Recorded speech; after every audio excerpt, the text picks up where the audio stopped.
Bah, salut tout le monde. Aujourd'hui, on va faire un point d'eau. On va faire une petite mare. J'ai récupéré des... Enfin, c'est pas j'ai récupéré, c'est les grands bacs noirs qui me restent de notre expérience aquaponique. On va s'en servir. Ils sont là. Et on va commencer par le premier. Je crois que c'est des bacs de 300 litres. Et on va faire des points d'eau à différents endroits sur le terrain pour créer une ambiance un petit peu plus humide et puis amener des possibilités à tous les auxiliaires de pouvoir trouver de l'eau pendant la période hivernale, donc quand il fait bien sec. Voilà, donc les libellules, et puis après il y a tous les batraciens, il y a tout ça. Sauf qu'il va falloir qu'on creuse un trou là, parce que je voudrais le mettre ici au milieu de la zone 2. Et je pense qu'on va tomber sur quelques surprises de roches. Allez, il est 8h, c'est dimanche, on est parti, go!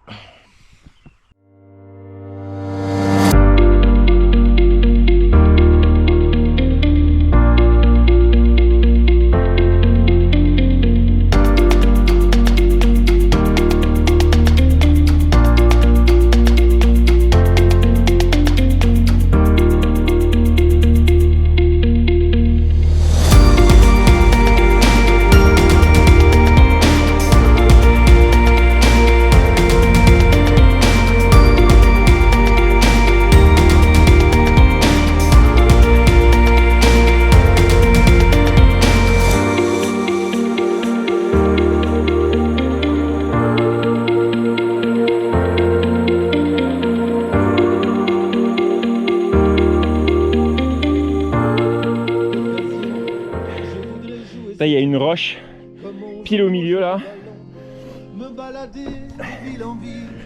Et elle ne bouge pas. Elle doit être énorme. Donc pas sûr que je puisse creuser plus profond. Alors, on va poser la bassine, le bac. On va bien voir ce que ça donne.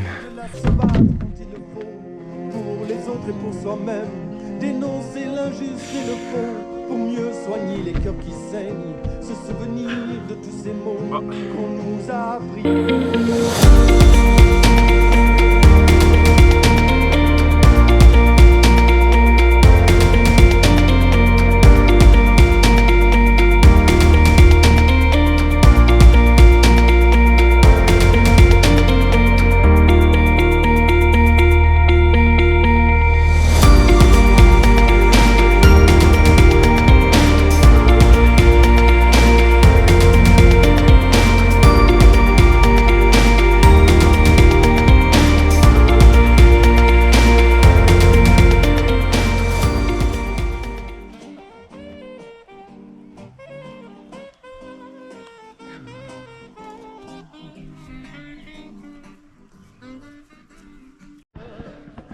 Ben voilà, on a fait un petit point d'eau pour les batraciens, pour les oiseaux, les libellules, les abeilles, enfin bref, tous les animaux quoi, qui ont besoin d'eau. Et puis quand on mettra à l'irrigation, ça permettra au goutte à goutte de venir aussi dans cette petite mare, de déborder et de créer un coin un peu plus humide sur une zone ici qui est globalement super sèche. Les papayers qui sont au bord vont pousser, donc ça va amener de l'ombre.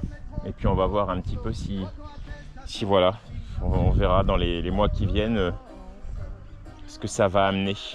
J'ai mis des roches dedans pour que les crapauds, les tangs, enfin tout ce qui peut tomber dedans puisse sortir. Et puis voilà, on va bien voir on verra ce qu'on verra. Allez, on va faire le deuxième trou maintenant.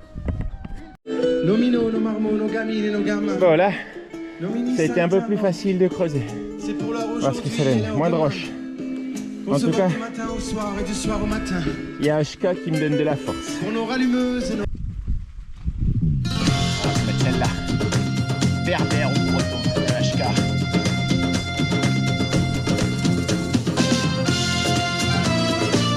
Mélangez nos langues pour n'en faire qu'une seule.